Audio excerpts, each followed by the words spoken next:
Hello, and welcome to this episode of The Inner Estate with our special guest, Panache Desai. Panache, thank you so much for being with us today. Thanks for having me. It's an absolute pleasure to be with you. And I'm excited to discuss some of your passions because I believe that you are so full of passion about it that it spills out over for others to enjoy. And one of the things that you are incredibly passionate about is talking about the unconditional love, which is within each of us, and how you can tap into that so that when you're living your life, you're staying present in the day, present in the moment, opportunity, and love. I'd love to pass this baton to you, and could you share with everyone more about how this could impact them? I feel like after a while, we have to realize that every transformational and spiritual model that we have is a fundamentally flawed thesis because it's just a journey of unending becoming. And you can participate in all these systems and structures for 70 years and still not, actualize a modicum of peace or any kind of fulfillment ever. So for me, being immersed in spirituality and personal development from an early age, it was very easy for me to see where the inefficiencies were and also what the authentic kind of point or purpose of all of this is. And for me, it's about the empowerment of the individual in themselves. That really, Yes. for me, everyone's a sovereign being, that their own spiritual authority, and that in a world where everyone's constantly pointing them to techniques and modalities and teachings and external authorities, it's been a privilege of mine, a lifelong privilege, actually, an honor and a deep honor to point people back in the direction of themselves and to help them realize that there's this place of love that dwells within them. Call it whatever you want, doesn't matter. And that it's totally available for us and that we can live from it in the midst of whatever we're going through in any given moment in life. It's a way where, if I'm hearing you correctly, regardless of circumstance or what is happening around you, that you can still be, I like to say, joy-filled. You can still choose joy and have joy every day, regardless of, I'll say regardless of the weather. Like it is something that is within yourself. I am hopeful that you picked up on, maybe faster than some others, that is actually why I named this podcast The Inner Estate. It is talking about that space within each of us, where that love, that unconditional love and joy resides. And Yeah, what can we do to tap into it? Well, and the inner estate's actually a perfect articulation because I think that so many people have been drawn outside of themselves in so many different ways, and it's only ever led to suffering. And Yes. I think we've exhausted every material possibility presented to us. We've exhausted even every spiritual possibility presented to us. The one thing that we have not accessed fully is our own inner resource, the connection to who we really are. And that's love for me. The more we naturally embrace and accept who we are, the more we begin to live from that sustained place of connection. And we realize, well, hang on a minute, I can just be myself and live in communion with this love that's in me all the time. Like, it's not about me doing something or turning myself into some other version of myself or, being a doormat or bending over backwards for other people in some way, shape or form in order for them to love me. Actually, the most precious experience of all is this inner estate, which is this foundation of love that is the truth of who we are. It's the truth that never changes. What can someone do if they're feeling disconnected from what you and I are talking about? So if someone's listening right now and they're like, what are these two on about? And they're feeling a disconnection or an obligation, or as if it's not possible for them.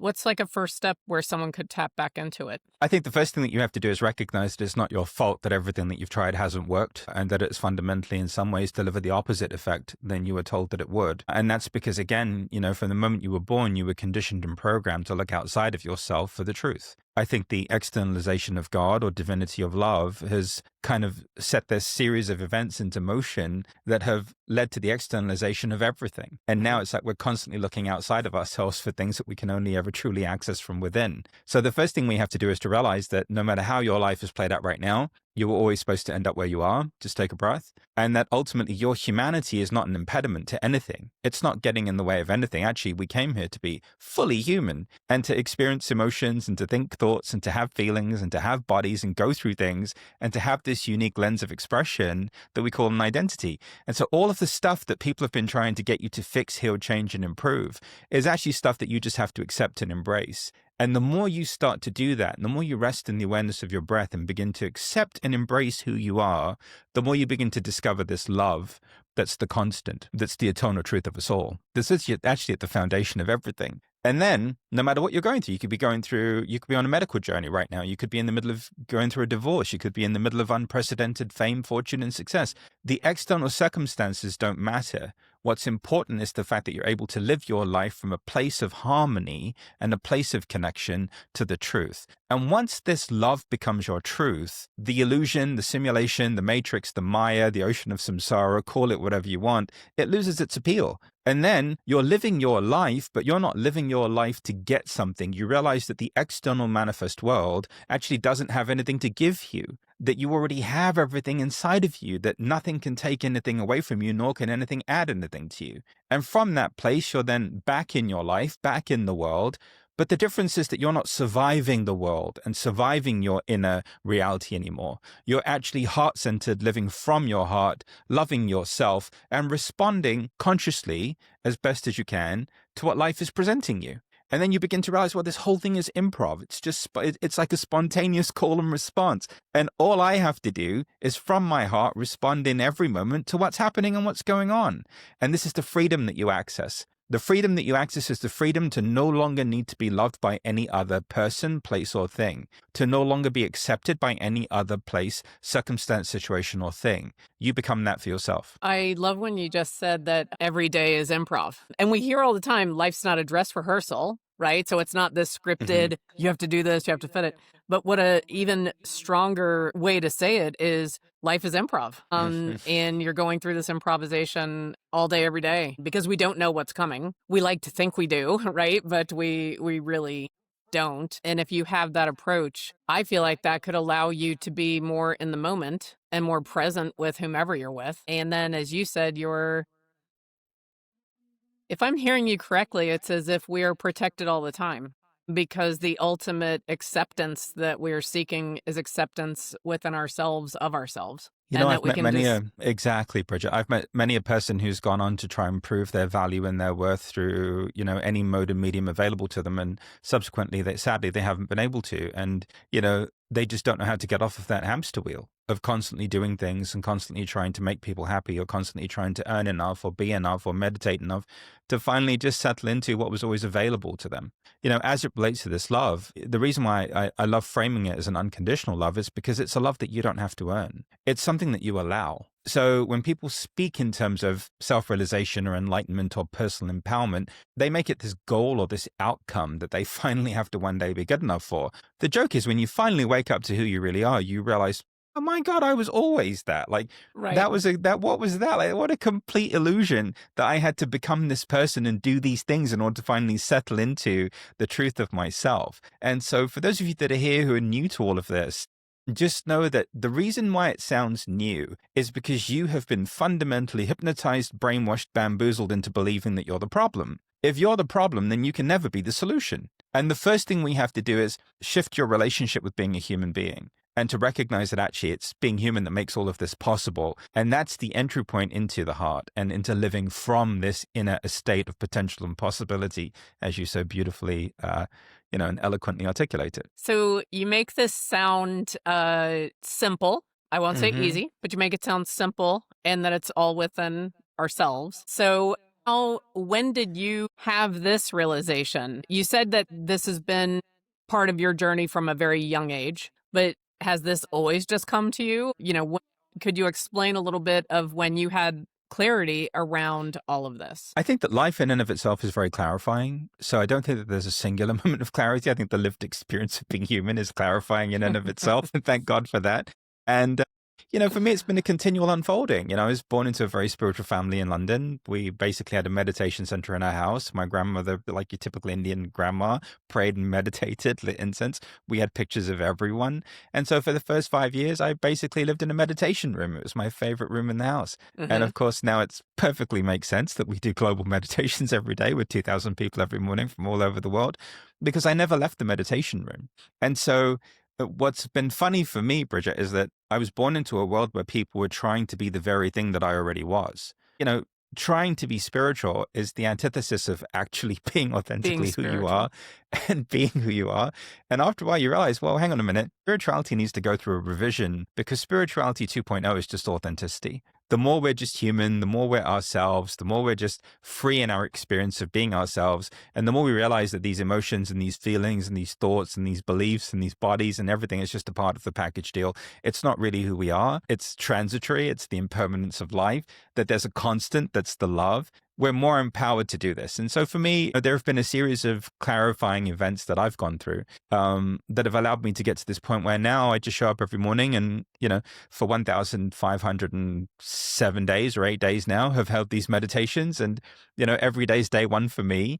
But the one thing that's really allowed people to kind of get it, to allow it to land, is the commitment, consistency, and repetition. Because actually the truth is, you've got to constantly be in this experience of accepting and embracing yourself to finally be able to accept it as the truth, even though it is. And so for me, I always realized that it wasn't a technique. It wasn't a modality. It's not the TikTok trend du jour. It's none of those things. Like, none of those things are going to bring you anything other than just participating even further in the distraction that is life already. After a while, you've just got to come back to, okay, hang on a minute. Why does the gym work? Well, because I go every day. Why does a particular diet work? Well, because I do it every day.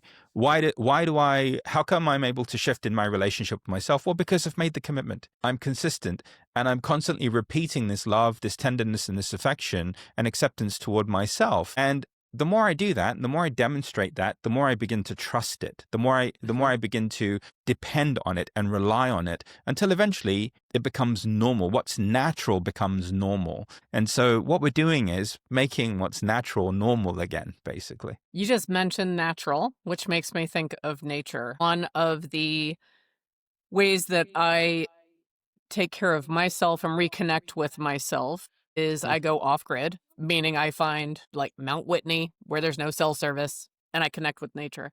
Do you think that if someone was struggling with reconnecting with themselves, do you believe that nature could be a conduit for them to reconnect with themselves? Or is that another distraction where you're making it more about the mountain or the trees and not about yourself? I think it's nuanced, right? I think if nature is the only place where you experience the truth of yourself, then that's something to look at. If nature is a reflection of your own inner harmony, well, then there's no problem at all.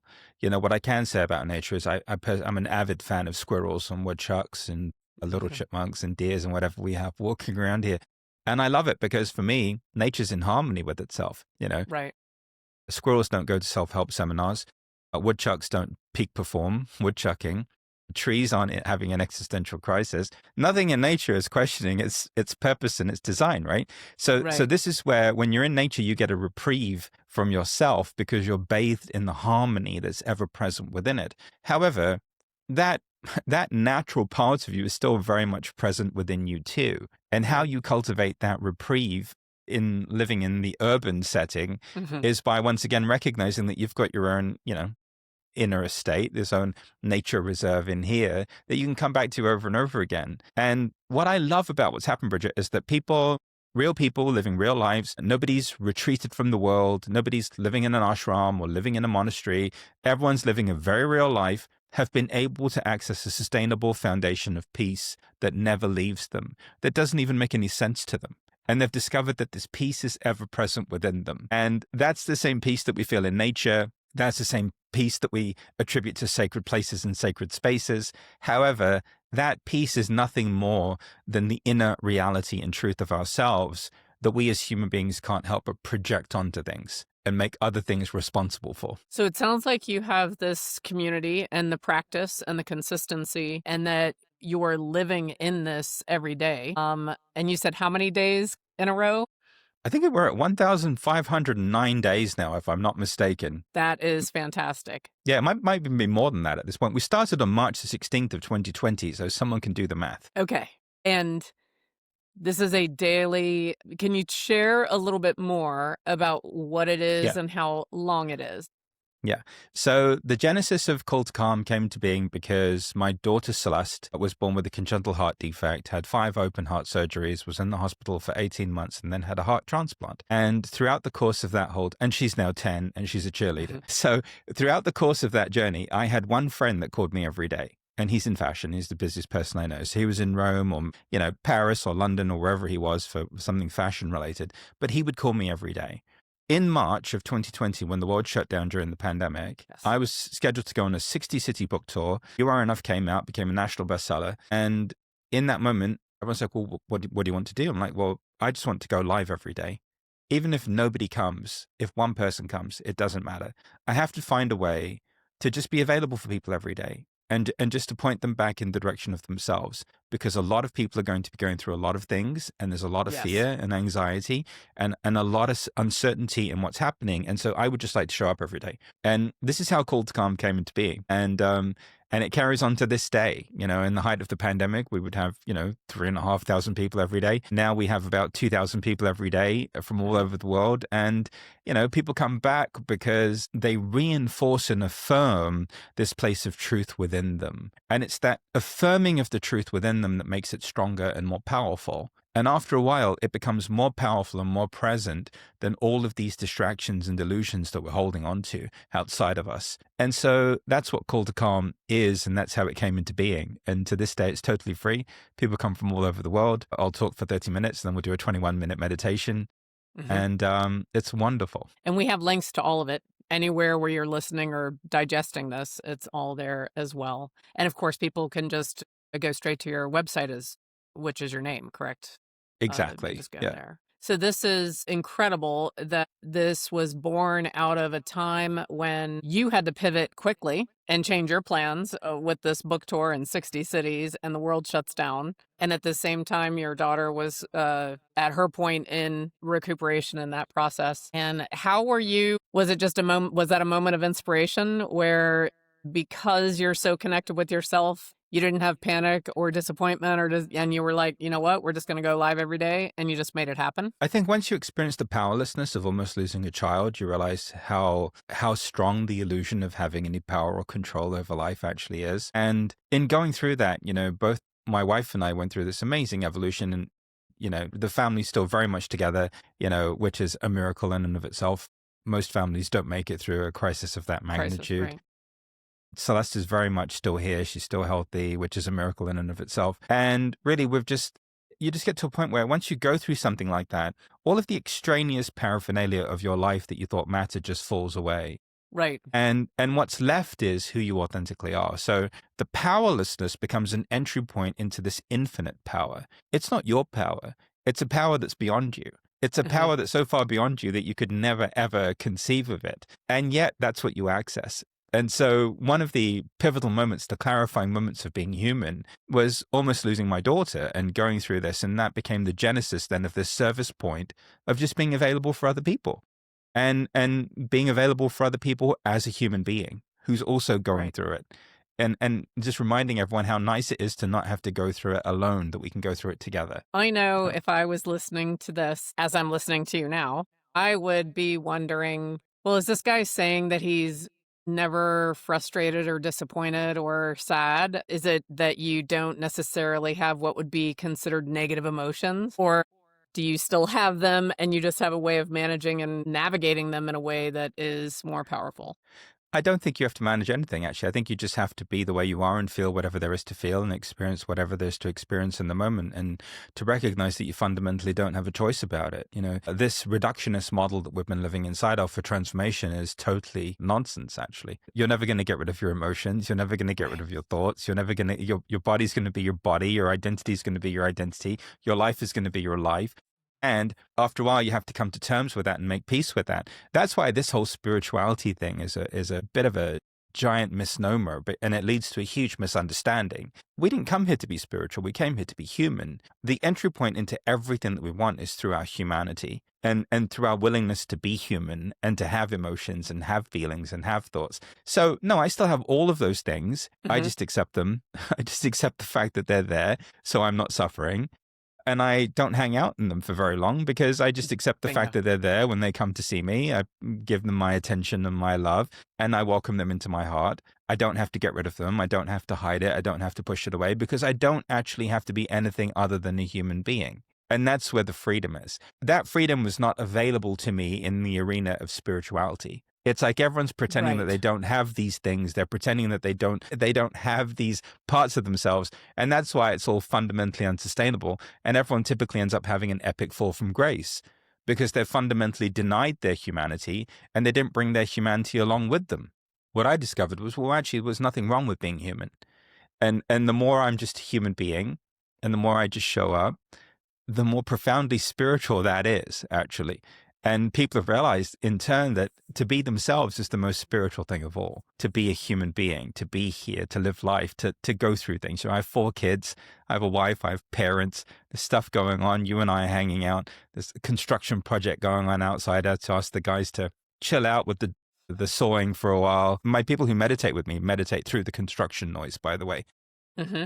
We don't switch that off for them, but out of courtesy for you, I had the boys turn it down a bit outside. But that's life, right? Thank Like you. there's all kinds of stuff going on outside the window. There's all kinds of stuff going on in life. Everyone has Right. their needs, everyone has their wants. But what does it matter?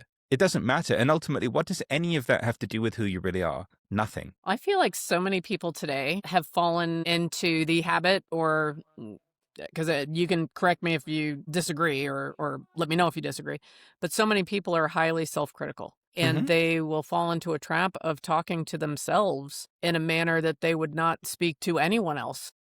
Hmm. And how much do you think that self-talk and self-perception is preventing people from connecting and feeling that unconditional love within themselves for themselves? And what can people do about that if that's an immediate issue someone is facing right now? Well, as a species, we're suffering from human dysmorphia. We're the only species on the planet that hates being the species that we are. After a while, we have to realize that we're going to be human tomorrow and the next day and the next week. So Right. the first thing is to wake up to the fact that you are a human being. But also the main thing is, and I think this is where the commitment, consistency, and repetition comes in. When people first come to Call to Calm, they've been taught to fundamentally reject themselves and deny themselves and to withhold from themselves. And this is why typically they're lost in some form of suffering or addiction or something is going on in their lives, because they're denying themselves the love that dwells within them. And this critical piece or this part that people take on and internalize is just a manifestation of somebody who didn't love themselves. So Right. all of this whole game and illusion is held in place because you've been trying to love people who don't love themselves. They don't accept themselves. They don't know who they are. That's like, I don't know, coming to Nashville and asking for directions about Texas and Right. Austin, right? Like, it's like, how is somebody from Nashville supposed to tell you anything about Austin, Texas and where to go and where to hang out? That's ridiculous. And so after all, we have to realize again that whatever it is that you're struggling with, the only reason why you're struggling with it is not because you have a problem with it. It's because somebody at some point in time had a problem with it within themselves. And that's what makes this time so glorious. Because the less we have a problem with being human, and the more we accept and embrace who we are, how we are, even that critical part, the more we disengage from it. And the more we begin to uncover this peace that's in us, that's at the center of who we are, this love that never changes, and the more we're empowered to live from it.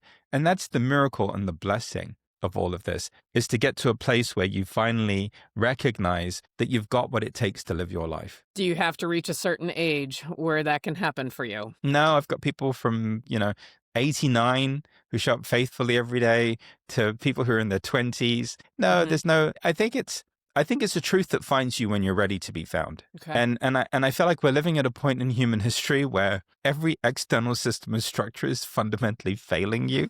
So you don't really have a choice but to turn within.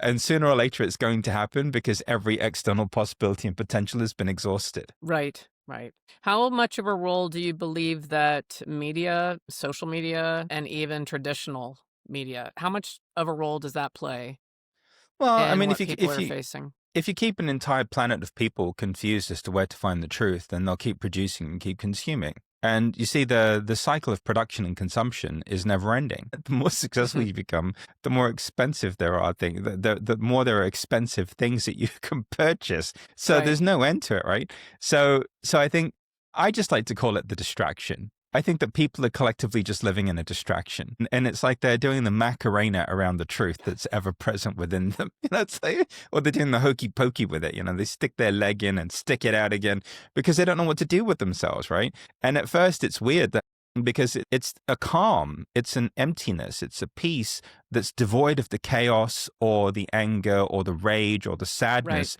that you're so used to. So at first you think you've malfunctioned.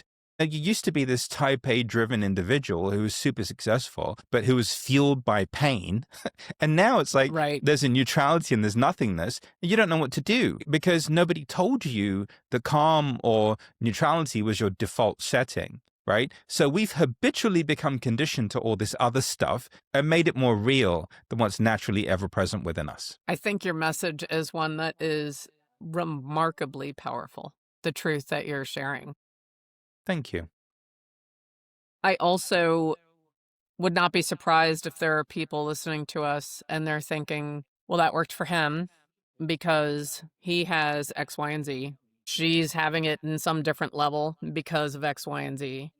And they're feeling that it may not be possible for them because of their circumstance or their life or their history or their choices. Is there anything you can share with someone who may be feeling that it is for everyone else, but it wouldn't be for them? You should absolutely hang up now and stop listening to this interview. Okay, excellent. And And the reason why I say that is because that's the very thing that you have to accept. And see, the thing is, as long as you have that running you, no matter where you go and who you're with, you're going to disqualify yourself from what's already present from within what's you. happening. Exactly. Right. So after a while, you have to realize, well, wait a minute, this is the same thing that I do everywhere. But how about I give this a try? How about I give the accepting and embracing of myself a try? And how about I commit to it and see what happens? And I can tell you that, you know, I've had people from all walks of life, all different religions, all different socioeconomic backgrounds, levels of education, every nationality in the world, every sexual orientation, no matter how somebody identifies in the world, they've all come to Call to Calm and they've all found some semblance of peace because it works. Good. Yeah. And so in the event that you are somebody who always shows up somewhere and it never works for you, then it's never going to work for you. And I don't know what to tell you, other than the fact that that's the very thing that you have to accept and embrace. And in the event that you accept and embrace that, then it's no longer a limiting factor in your life. And lo and behold, before you know it, you'll start to feel what we're feeling. You'll start to experience what we're experiencing, because you'll realize that actually there's no point of disqualification and there's no on-ramp or off-ramp. You're always in it. And now it's like even that doesn't become a limitation or an impediment to you finally experiencing what's ever present within you. Right. Well, I think that leaning in on that and participating and maybe quieting your mind just to set aside trying to predict whether it would work for you this time or not. And just be present in the moment of, I'm here now experiencing this, and I'm going to see what's possible for me in this moment. I think we also have to define what working actually means. Like, what does it mean when it actually works for you? Because, well, I can tell you, I still have 4 kids. I'm still married. I still have a mom and dad. I'm like, nothing's really changed in my life, except the fact that I'm not suffering. You know, for the most part, I wake up happy every day. I love myself. I'm at peace, you know, so nothing outwardly is different, right? I didn't all of a sudden win the lottery or, you know, somebody didn't all of a sudden fly over to my house and give me a t-shirt and a badge to some secret society or something like that. Here's the handshake, the secret handshake. Yeah, exactly. I didn't receive an angelic fanfare. Archangel Gabriel didn't descend from the heavens and play me a tune. No, I'm still very much the person that I was before. The only difference is that now I don't have a problem with it. And stuff happens in my life and I don't have a problem with it because I've realized that life is not a problem. All of this stuff outside of me isn't something that I have to solve. It's resolving itself. That life in and of itself is very clarifying. And it will be a point of initiation for everyone on this planet within their lifetime at some point or other. And if they don't get it while they're alive, they'll get it when they're dead. But eventually everybody's going to get it. Right. What about people that are in your life or know you? I could imagine that there's some people who feel as if loving yourself and choosing joy and, you know, reveling in being human. Are there people that reject that and actually hold it against you? I don't know how else to ask. Yeah. All the time. I just watched Wicked 2 and I'm not going to ruin the movie for you, but I'm absolutely alpha. You know, the individual who's unequivocally doing everything for everyone in the highest and best possible way, in the most loving way. And of course, everybody holds it against you. And of course, everybody has to do all the things that they do with you. That's all natural. You know, it's the oldest game in the book. It's like, shoot the messenger. We don't have to get the message, right? And the funny thing is that, this is so funny, Bridget, like when people first came to see me, I was doing programs, They would drive half an hour just to come to a 1 hour program. They'd pay to come to a program just to argue with me. Right, right. So I went through that phase of everyone trying to literally argue with me or try and invalidate the truth or refute it. And the funny thing is now, everybody just agrees with me. It's become quite boring, actually. It's like, now I'm like, hey, you're pure love. And everyone's like, yes, I am. I'm like, okay, great. I'm like, I miss the good old days where people just drive half an hour just Would to have a drive and shouting match with pay. me. Yeah, and then to argue Yeah. with you. No, it's like, oh, Yeah. yeah, there's this amazing place of truth within you. Yeah, there is actually. I'm like, oh, God, I miss the old days. A couple of relationships that I think could be really difficult in this area is if our parents or close relatives that we love immensely accepting us in the way that we're accepting ourselves. Let's just do it. Put your hand on your heart and just take some breaths, and everyone can join us. The first thing we're going to do is just acknowledge the truth within us. Call it whatever you want. I'll highlight it in 3 ways. Whichever one works for you, just go with that. Acknowledging the presence of the one true God, the one true divine, the one true love within you. Just take a deep breath, because it is. So if you're religious, spiritual, or just have a common belief in unity or oneness, there you go. And then acknowledging that the illusion, the distractions no longer have any power over you, that you've empowered them. Just taking a deep breath. Releasing everyone in your life to have their own journey. You didn't come here for anyone else. You came here for you. The person that you came here to love is you. In your loving yourself, you love the world. And they're just seeing and just feeling and experiencing this place of truth, warmth, energy, neutrality, just making itself known to you. Just feeling it, affirming it, and then just allowing it to expand until eventually there's just a stillness or a calm or a neutrality that's ever present within you that cannot be disturbed. This is the inner estate. This is the place of truth in every human being. And this is the whole point of your life. And so let everyone have their own journey. You didn't come here to convince anybody of anything. You came here to live as close as you possibly and humanly can to your own heart. And as soon as you step into that, you've uncovered the purpose of the whole thing. Just take some breaths. How do you feel? Fantastic. Yay.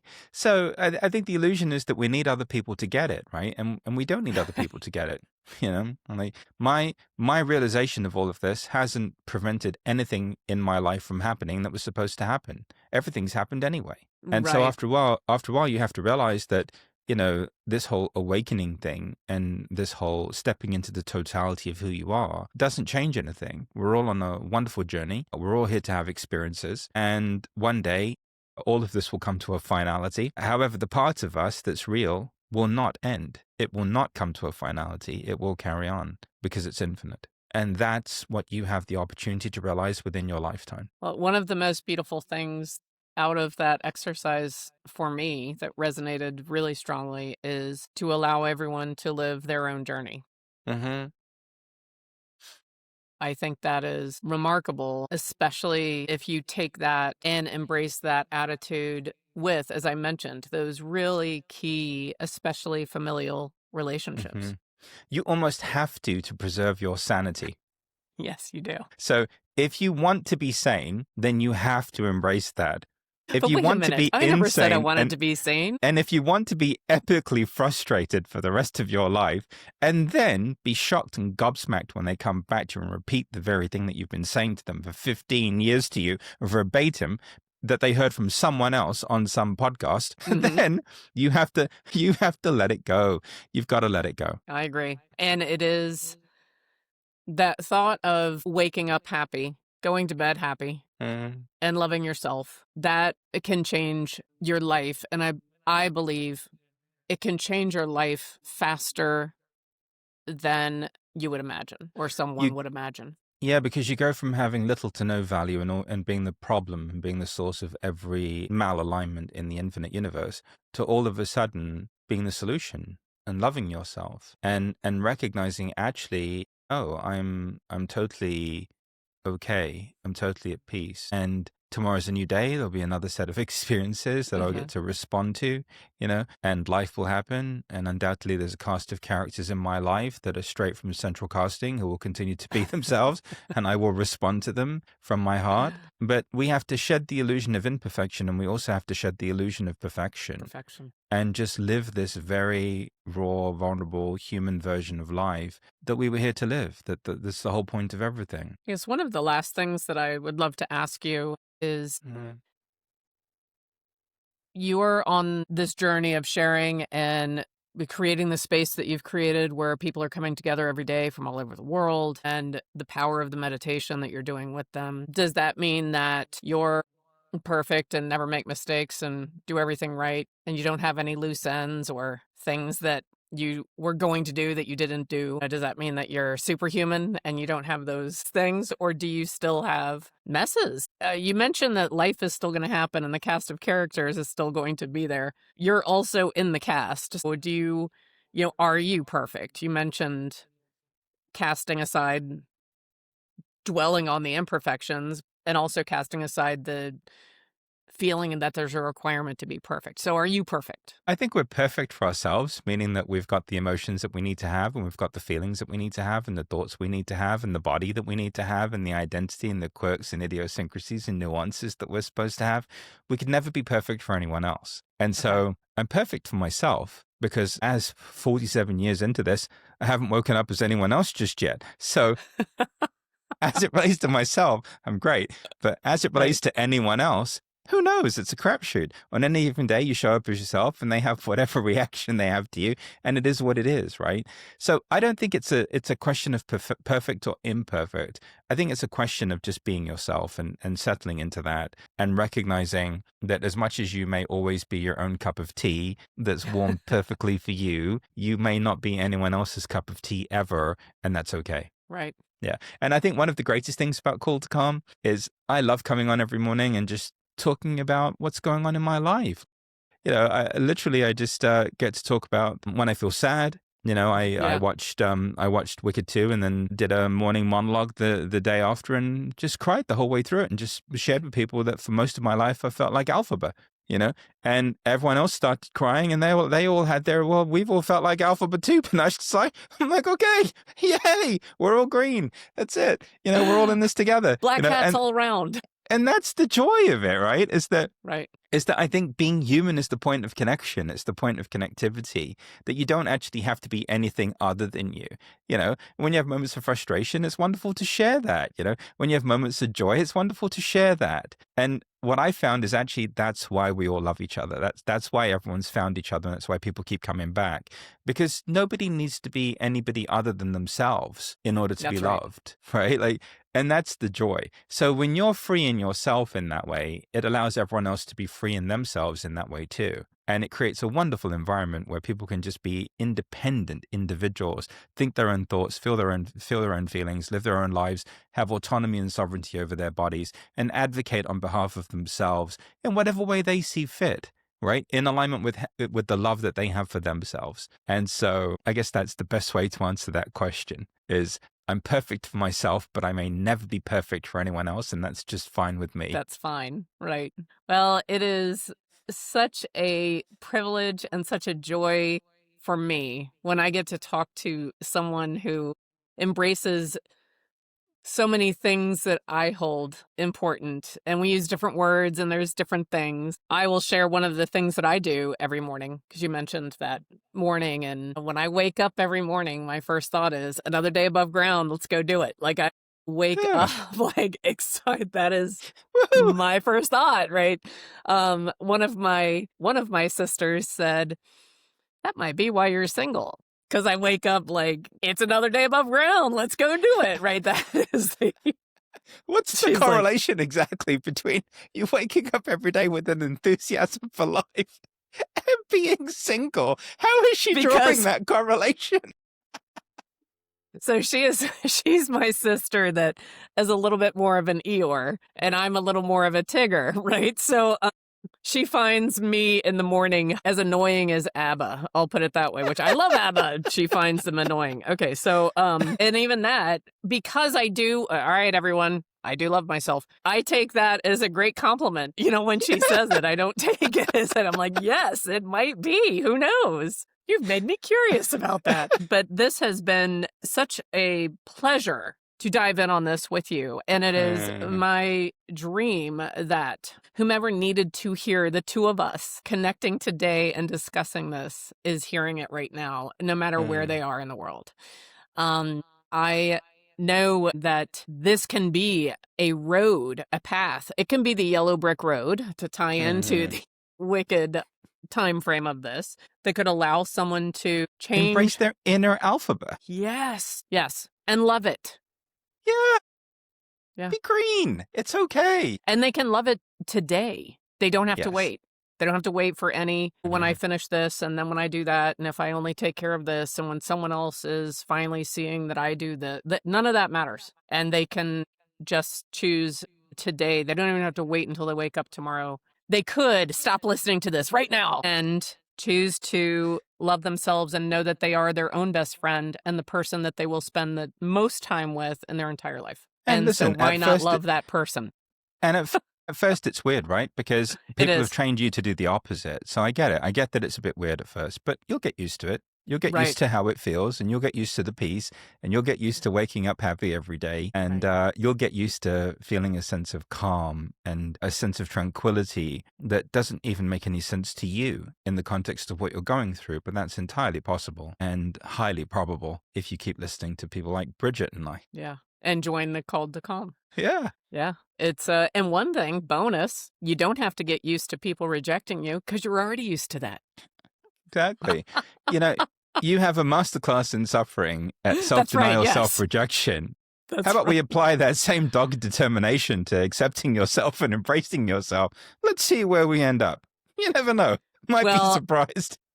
yes. So this is truly an opportunity for everyone, regardless of where you are or what is happening in your world right now. You can claim this now. So Mm. again, I want to thank you for being here. And if anyone is interested, of course, they can reach out to you. They can join your group. They can join that and start. There's no prerequisite, correct? Other No. than I believe you prefer having human beings being human involved. And be warned that you may have to meditate through the sound of construction every now and again. But, you know, we're very extreme in our meditations. It's like, I'm going to start an app called Chaos because calm is overrated. But you just have construction noises in the background. That's great. Let's see if you can be peaceful now. If you can be peaceful during some of those sounds, you're fine. You can be peaceful with everybody. No big deal. Well, I am going to stay on top of what you have coming up. Is there anything coming up next that you want to share?